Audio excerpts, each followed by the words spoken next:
আসসালামু আলাইকুম। কি অবস্থা সবার? আশা করছি প্রত্যেকে অনেক ভালো আছো।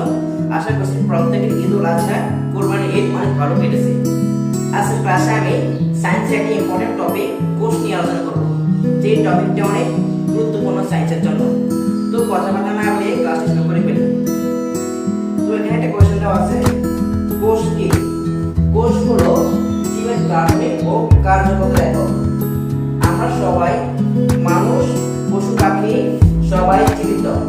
আমাদের শরীরের প্রতিটি অংশ গঠিত হয়েছে খুব ছোট ছোট একক দিয়ে। এই এককগুলোকে বলে কোষ। এখানে কোষ হলো জীবের গাঠনিক ও কার্যকর একক। এই লাইনটি মানে হচ্ছে প্রতিটি জিনিস ছোট ছোট কোষ দিয়ে তৈরি। যেমন মানুষের শরীর, গাছের পাতা, পশু পাখির শরীর সবকিছু কোষ দিয়ে তৈরি। আর কোষ হচ্ছে দুই প্রকার, যথা হচ্ছে প্রোক্যারিওটিক কোষ আর একটা হচ্ছে ইউক্যারিওটিক কোষ। তো প্রোক্যারিওটিক কোষ হচ্ছে ব্যাকটেরিয়া, যাদের নিউক্লিয়াস থাকে না তাদের বলে প্রোক্যারিওটিক কোষ, আর যাদের নিউক্লিয়াস থাকে তাদের ইউক্যারিওটিক কোষ। আর ইউক্যারিওটিক কোষ হচ্ছে যেমন গাছপালা, প্রাণীর কোষ ইত্যাদি, এদেরকে ইউক্যারিওটিক কোষ বলে। যাদের নিউক্লিয়াস থাকে না তাদের বলে প্রোক্যারিওটিক কোষ, আর যাদের নিউক্লিয়াস আছে তাদের বলে ইউক্যারিওটিক কোষ।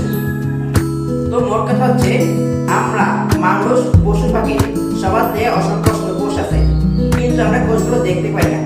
আমরা যেমন আমাদের চোখ দিয়ে আমাদের হাত পা শরীর দেখতে পারি, কিন্তু আমরা আমাদের চোখ দিয়ে কোষটি দেখতে পাই না। কারণ হচ্ছে কোষগুলোর পরিমাণ এতটাই ছোট যেগুলো ইলেকট্রন মাইক্রোস্কোপ যন্ত্রের সাহায্য ছাড়া দেখা যায় না।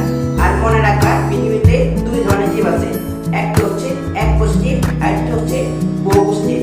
এককোষী জীব হচ্ছে যাদের দেহে মাত্র একটি কোষ থাকে, আর বহুকোষী জীব হচ্ছে যাদের দেহে অনেক অনেক কোষ থাকে।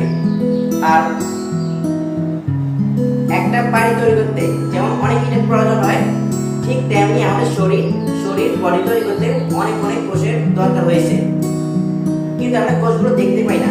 কোষগুলো দেখার জন্য আমাদের ইলেকট্রন মাইক্রোস্কোপ যন্ত্রের প্রয়োজন হয়। আর আমাদের শরীরের কোষ দিয়ে আমরা শরীরের সকল কাজ করতে পারি। আর যারা এককোষী কোষ, তারা মাত্র একটি কোষ